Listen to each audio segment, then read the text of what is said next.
सबने जय श्री राम जी। मैं संदीप मेलवान और स्वागत है सभी बैंकर्स का एक नई वीडियो में। तो हम कर रहे थे रिवीजन, तो उसमें हमने किया था नेगोशिएबल इंस्ट्रूमेंट। तो उसके इम्पोर्टेंट सेक्शन हम कर रहे थे, उसी को तो हम आगे कंटिन्यू रखेंगे। तो सेक्शन 9 हमारे पास है होल्डर इन ड्यू कोर्स।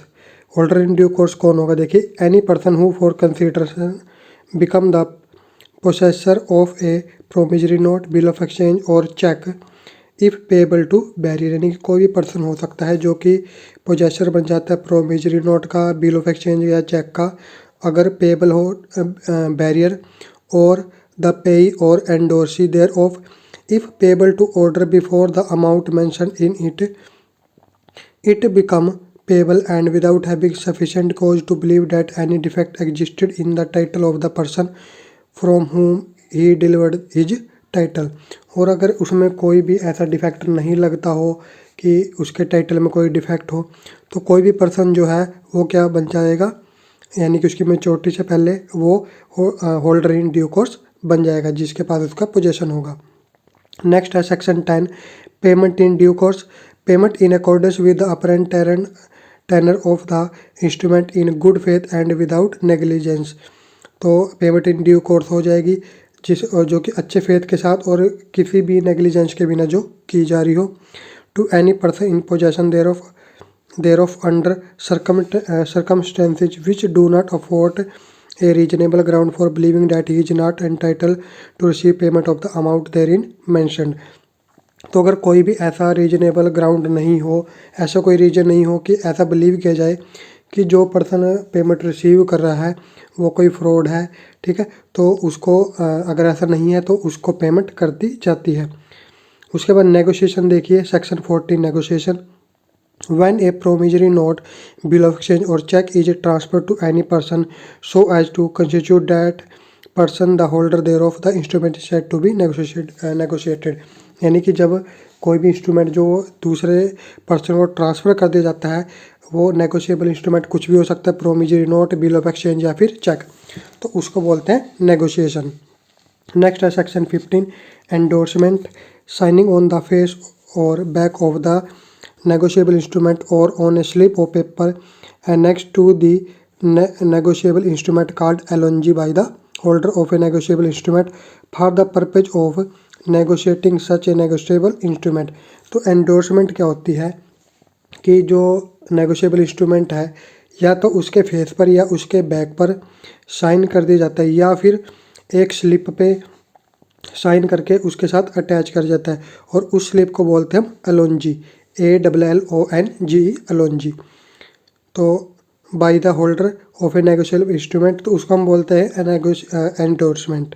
उसके बाद टाइप्स ऑफ एंडोर्समेंट की एंडोर्समेंट जो है वो कितने टाइप की होती है।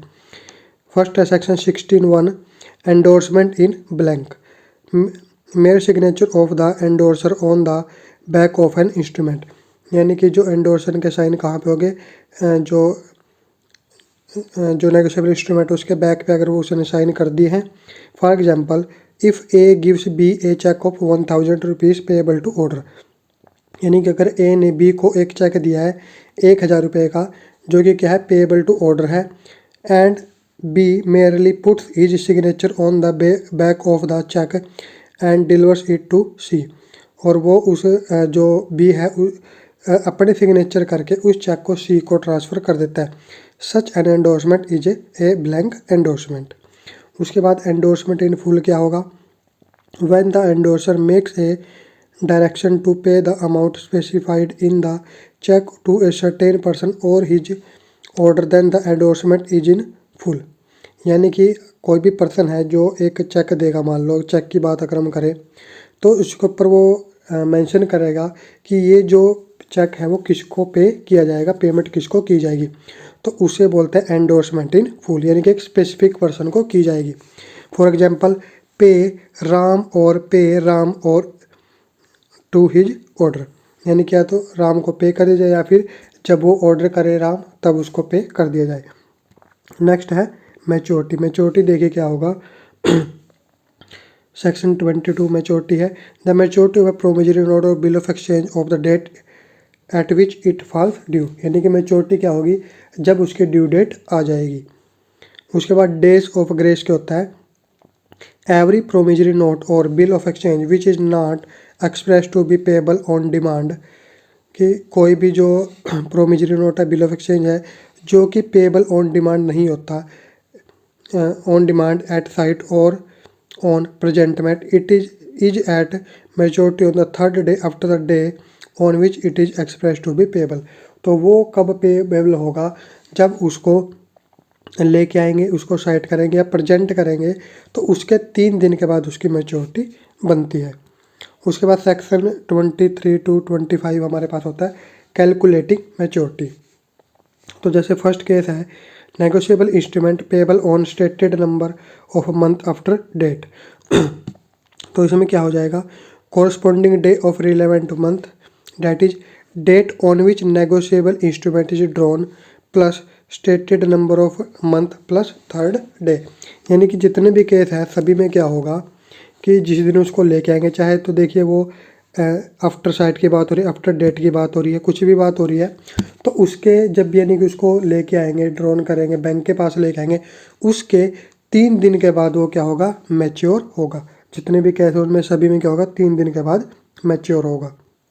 नेक्स्ट हमारे पास है section 50 restrictive endorsement. Restrictive endorsement में देखिए क्या होगा, when the right of negotiation is restricted और excluded by the endorsement, यानी कि जब क्या किया जाए, जो एंडोर्समेंट का क्या है, रिस्ट्रिक्ट कर दी जाए, नेगोशिएशन को रिस्ट्रिक्ट कर दिया जाए, यानी कि वो अगर फर्दर जो नेगोशिएशन नहीं हो सकती। जैसे an example of restrictive endorsement is the for deposit only stamp used by most companies on the back of received back cheque. तो इसमें क्या होगा कि उसके ऊपर लिख दिया कि फॉर डिपॉजिट ओनली है, यानी कि इसको जो कैश में नहीं किया जा सकता। दूसरा उसके ऊपर स्टैंप लगी होगी, और this stamp effectively limits further action on the cheque by stated payee only being able to deposit it. यानी कि रिस्ट्रिक्टिव एंडोर्समेंट में क्या होता है कि फर्दर उसकी कोई भी नेगोशिएशन नहीं कर पाएगा, तो उसको बोलते हैं रिस्ट्रिक्टिव एंडोर्समेंट। उसके बाद सेक्शन 52 है सेंस रिकर्स एंडोर्समेंट। इसमें देखिए क्या होता है, the endorser can endorse the instrument in such a manner as to escape his liability. यानी कि जो एंडोर्सर है, जिसे इंस्ट्रूमेंट को एंडोर्स करना है, वो इस तरीके से एंडोर्स करेगा उसको ताकि उसकी लायबिलिटी ख़त्म हो जाए। जैसे this is known as sans recourse endorsement और without recourse endorsement. Thereafter, if he again becomes the holder the instrument, all the intermediate endorser shall be liable to him. Or an endorser who endorses without recourse cannot be held liable if the instrument is dishonored. तो अगर जो person है उसने क्या किया है, sense रिकॉर्स endorsement की है, यानी कि अपनी लाइबिलिटी से बचता है, तो अगर जो इंस्ट्रूमेंट है वो डिसऑनर हो जाता है, तो उस केस में उसकी कोई भी लाइबिलिटी नहीं बनेगी। उसके बाद नेक्स्ट है सेक्शन 56 है partial endorsement. The endorser transfer only a part of the amount of the instrument to the endorsee.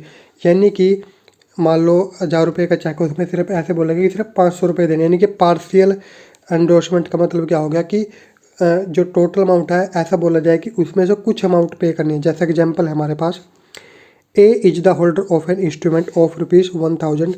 जो ए है होल्डर का, इंस्ट्रूमेंट का होल्डर है, 1000 रुपये का चेक है, ठीक है। He endorse the instrument as pay to B और his order to sum of ₹500। तो वो क्या करता है, ऐसे बोलते कि बी को पे करना है कितना, सम ऑफ ₹500 है, तो मान लो 1000 रुपये का, लेकिन बोलना क्या गया कि 500 रुपये उसको पे करने हैं। Then such endorsement is a partial endorsement. ऐसी एंडोर्समेंट को क्या बोलते हैं, partial endorsement. And hence he is not a valid endorsement, और ये एक वैलिड एंडोर्समेंट नहीं मानी जाती। नेक्स्ट है conditional endorsement. The endorser may make his own liability on the instrument subject to a condition. यानी कि कंडीशनल में क्या होगा, एक कंडीशन लगा दी जाएगी। जैसे the condition can be the happening of a contingent event और और make the right of the endorser to receive the payment upon the happening of such an event, यानी कि कोई इस तरीके से लगा दी जाएगी उसके ऊपर कंडीशन कि जब ये काम पूरा हो जाए, ये इवेंट पूरा हो जाए, उसके बाद ये पेमेंट की जाए।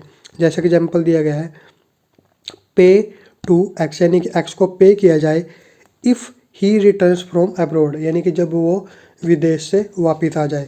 तो इस तरीके के जो एंडोर्समेंट है जिसमें कोई कंडीशन दी गई उसको बोलते हैं कंडीशनल एंडोर्समेंट। और इस केस में जो बैंक है उसका कोई भी ऐसी जो राइट नहीं है या उसको इस चीज़ की ज़रूरत नहीं है कि वो इसको पहले चेक करे कि ये जो कंडीशन लिखी गई है वो पूरी हुई है नहीं हुई है।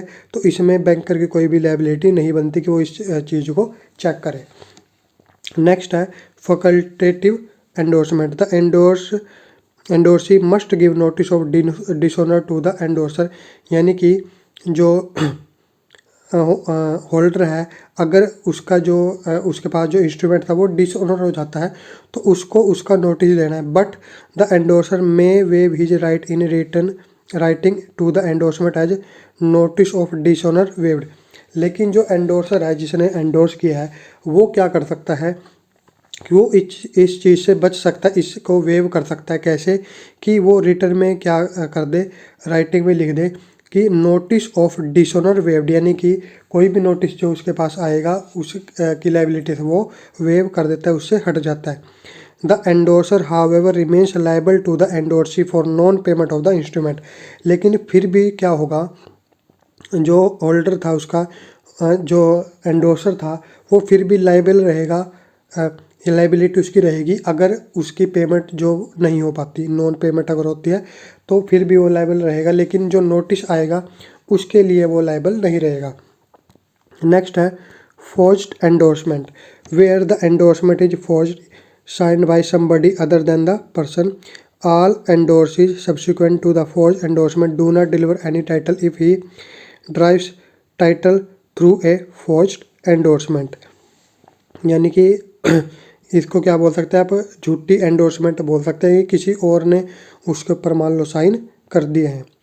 उसके बाद आता है लाइबिलिटी ऑफ एंडोर्सर, यानी कि जो एंडोर्सर उसकी क्या लाइबिलिटी होगी in case of dishonour of an instrument, यानी कि अगर इंस्ट्रूमेंट डिसऑनर हो जाता है each endorser is liable to the holder. तो जितने भी एंडोर्सर हैं वो होल्डर के लिए लायबल होंगे, यानी कि उसके डिसऑनर के लिए लायबल होंगे। नेक्स्ट है discharge of endorsers liability. An endorser is not liable for the instrument when any subsequent endorser destroy his remedy against prior parties. तो लेकिन उसके जो एंडोर्सर उसकी लायबिलिटी कब ख़त्म हो जाती है, जब कोई एंडोर्सर होगा जो क्या करेगा उसकी रेमेडी को डिस्ट्रॉय कर देगा। तो जो उसका वो था जिसने चेक दिया एंडोर्सर है वो इस लायबिलिटी से जो डिस्चार्ज हो जाता है। नेक्स्ट है सेक्शन 70 एम्बिगस इंस्ट्रूमेंट। देखिए इसमें क्या होगा, when an instrument due to its faulty drafting can be construed as a promissory note और bill of exchange, it is called ambiguous instrument. यानी कि इसके बोल सकते हैं फेक, यानी कि इंस्ट्रूमेंट इसको हम बोल सकते हैं।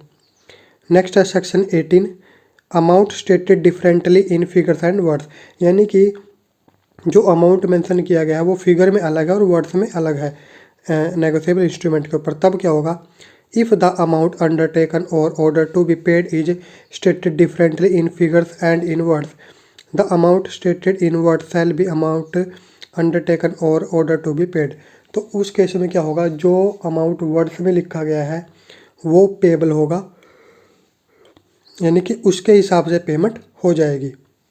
नेक्स्ट है section 36 liability of Periyar parties.